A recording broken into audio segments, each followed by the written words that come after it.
Assalamualaikum warahmatullahi wabarakatuh. Di masa pandemi sekarang ini, banyak sekali dampak yang dirasakan oleh setiap lapisan masyarakat, baik dampak positif maupun dampak negatif. Dampak ini tentunya dapat menjadi penghalang bagi sebagian lapisan masyarakat dalam melakukan aktivitasnya sehari-hari.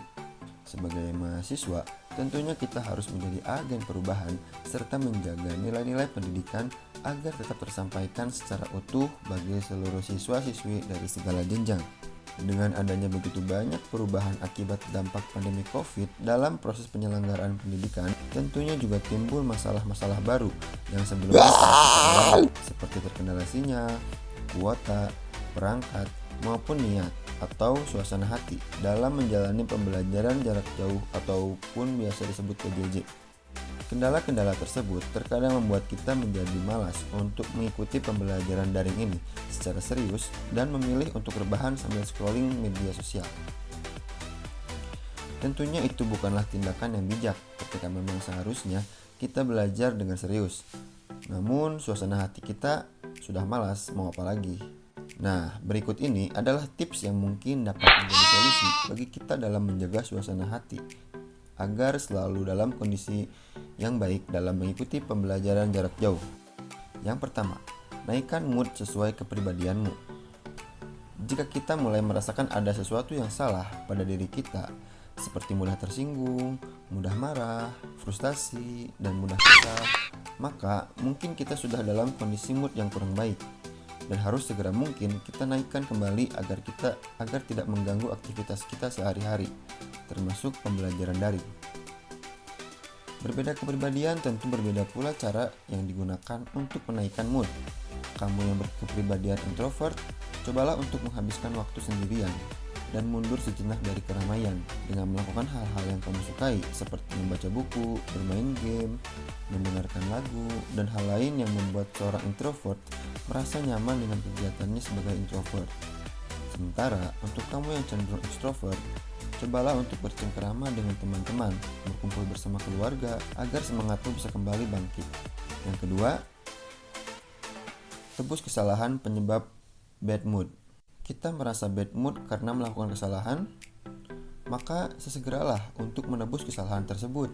Misalnya, kita bad mood karena salah menjawab pertanyaan saat ditanya oleh guru ketika melakukan pembelajaran daring.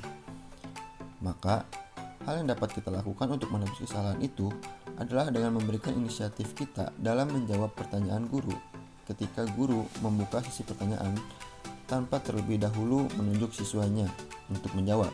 Dengan melakukan itu, secara tidak langsung kita akan merasa telah melunasi hal yang sebelumnya membuat suasana hati kita menjadi terganggu dan cenderung menyalahkan diri sendiri. Dengan melakukan itu, kita akan merasa lebih percaya diri dan siap untuk melanjutkan aktivitas berikutnya. Yang ketiga, kendalikan asumsi. Salah satu yang paling penting supaya kita tidak mudah merasa bad mood adalah kamu harus cermat dalam mengendalikan asumsi atau dugaan atas suatu hal. Terkadang, ketika kita menduga sesuatu tanpa alasan yang jelas justru akan membuat kita menjadi bad mood sendirian. Padahal, asumsi yang ada di pikiran kita belum tentu benar. Nomor 4, fokus untuk selalu bersyukur.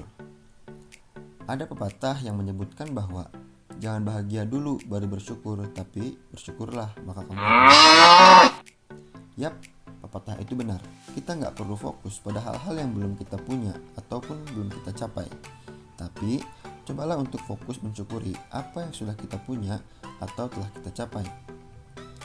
Jika kita merasa bad mood hanya karena kita merasa diri kita kurang dan juga merasa bahwa seolah-olah kita masih sangat jauh dari tujuan yang kita tetapkan, maka segeralah kita ingat hal-hal apa saja yang telah kita capai selama ini. Dengan melakukan hal tersebut, kita telah mencegah diri kita untuk merasa insecure terhadap diri kita sendiri dan cenderung melihat hasil ketercapaian orang lain yang sudah lebih jauh dari kita. Penting untuk diingat bahwa perjalanan setiap orang itu berbeda-beda dalam mencapai tujuannya. Daripada kita selalu membandingkan ketercapaian kita dengan orang lain, lebih baik kita hargai diri kita dengan selalu optimis dan senantiasa bersyukur. Nomor 5, merenungkan penyebab kita merasa bad mood. Pernah nggak sih kita tiba-tiba bad mood tanpa tahu penyebabnya? Daripada bad mood kita membuat kita tidak melakukan apa-apa seharian, lebih baik coba kita pikirkan apa penyebab dari bad mood kita ini. Tanyakan pada diri kita sendiri, apa yang sebenarnya kita butuhkan? Lagi butuh teman curhat? Lagi butuh refreshing? Atau mungkin hanya sekedar butuh semangkuk es krim? Setelah kita tahu apa yang kita butuhkan, segeralah kita penuhi agar bad mood gak jelas tanpa sebab ini segera pergi dan kita bisa melakukan kegiatan selanjutnya dengan lebih baik. Yang keenam, melakukan hal yang membuat kita good mood seketika. Setiap orang pasti memiliki kegiatan favoritnya masing-masing, entah itu hobi atau hanya sekedar melakukan kegiatan yang kita sukai. Baik berolahraga, makan makanan kesukaan, menonton film, mendengarkan lagu, mencoba makeup baru, wisata kuliner ke restoran-restoran yang belum pernah kamu kunjungi. Dengan melakukan kegiatan ini, kita bisa menjaga kualitas suasana hati kita dengan lebih baik dan terkontrol sehingga keseharian kita tidak hanya diisi oleh belajar daring dan tugas yang menumpuk saja. Tapi, mengingat sekarang kita masih di zaman pandemi, maka tidak dianjurkan untuk kita berkerumun di suatu tempat umum. Masih banyak lagi alternatif lain yang bisa kita lakukan untuk mencegah bad mood datang menghampiri kita dan merusak aktivitas harian kita. Itulah tips yang mungkin bisa membantu kita semua untuk menjalani pembelajaran secara daring. Tetap semangat dan selalu patuhi protokol kesehatan dan semoga selalu diberikan kesehatan untuk kita semua. Amin.